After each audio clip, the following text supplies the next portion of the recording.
yabona ipower yemimiti ipower independent etimele i1. Yes.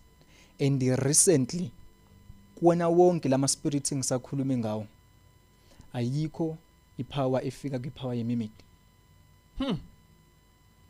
Ewonke lama spirits engisakhuluma ngawo ayikho esafika kwipower yemimiti.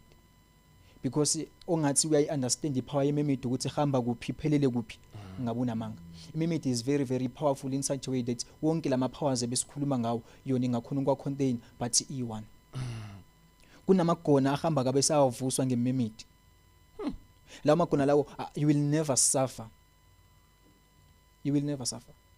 Jesus. You will never suffer. And naleyo ukuthi amamimiti atholakala olwandle, that's not true. Atholakala kuphi? If ufuna ukuyothola ipower yemimiti, go to the lakes. Oh. Go to the lakes. Uhambe la kuhlangana khona imfula nemalandla amachwebe. That's where uthola khona kakhulu ipower yemimiti because la kuhlangana khona imkhathi A2, ipower ye ocean nepower ye river.